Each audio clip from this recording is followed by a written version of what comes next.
Hi, I'm Tim. Welcome to Watchbox, and thanks for logging on. If you love this watch, please email me, tmosso@thewatchbox.com. It's in the description below. That is my email address.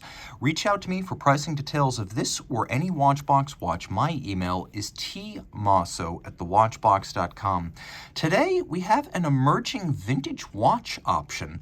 As back in 1997, Tiger Woods began his epic run of dominance from the late 90s through the early 2000s, 1997 being his breakout year. And right at the inception of a legendary career, it was surprisingly Rolex sister brand Tudor and not Rolex itself who signed the hottest property in sports to a multi-year co-branding agreement.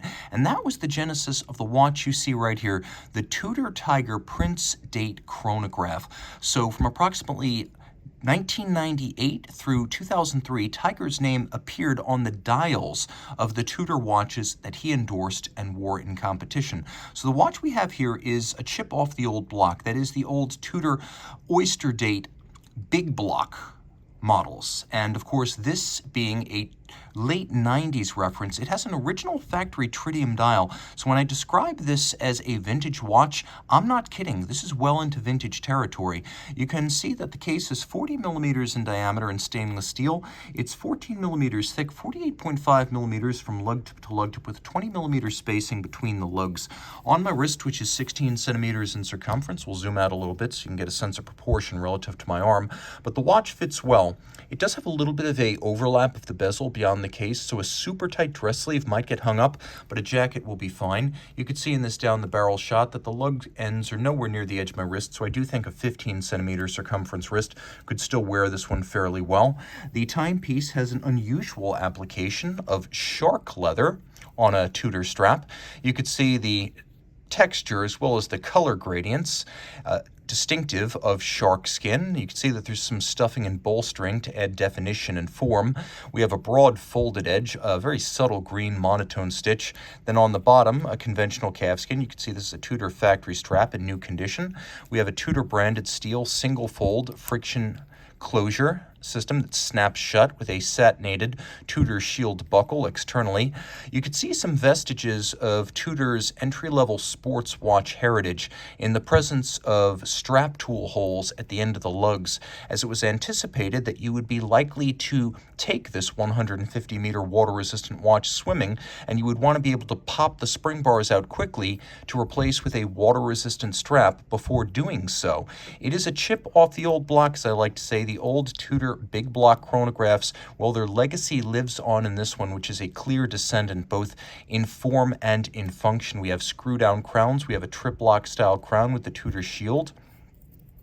The watch is vintage, but it's also new enough that you don't have to wear it like a delicate thing. It still meets its original triple-digit water resistance rating, and it has a sapphire crystal, so you don't need to worry about scratching it. We also have a dial that is original factory tritium, both dial and hands.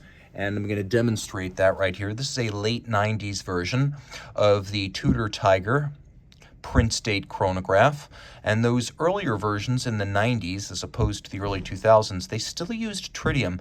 You can see the dial fades immediately and the hands aren't far behind. So this early run Tudor Tiger is very much like a vintage watch in detail. We have polished chapterings for each of the subdials and a polished applique Tudor shield logo. The watch features an elaborate rosette stamped guilloche pattern on its base, and there were several brightly colored variants of the Tudor Tiger Prince Date Chrono. There was one in red, there was one in yellow, there was one in blue, and then there's this one in green. And of the four, the green dial has easily aged the best, as over the last 3 model years, green dials have been red hot, making a huge comeback. I'm not even sure if you can call it a comeback, because how do you come back from nothing? Green dials were not a thing until recently. Tudor was way ahead of the game with this one. Now, taking a quick look at the case back, you can see although these cases were no longer Rolex built and branded, the Rolex Oyster design legacy is crystal clear here. Inside we have a Valjoux 7750 unidirectional automatic winding, 42-hour power reserve. It has a quick set date. It has a hacking seconds function.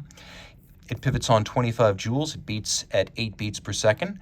It features an oscillating pinion clutch for a very smooth engagement. That's the thing about 7750s. They don't use a conventional lateral clutch. They use what's called an oscillating pinion that has very little play. You can see if I press and hold the trigger to start, there's almost no extraneous movement to the seconds hand because of the use of an oscillating pinion.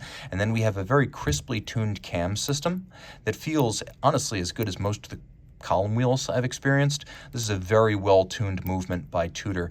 And of course, all of this in a watch that is still daily drivable, but verifiably vintage with its late 1990s tritium dial.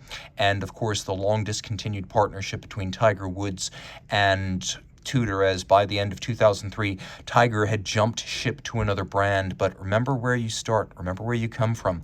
This was his first co-branded luxury watch during arguably the most memorable phase of his career. Reach out to Team Mosso at thewatchbox.com for purchase and pricing details.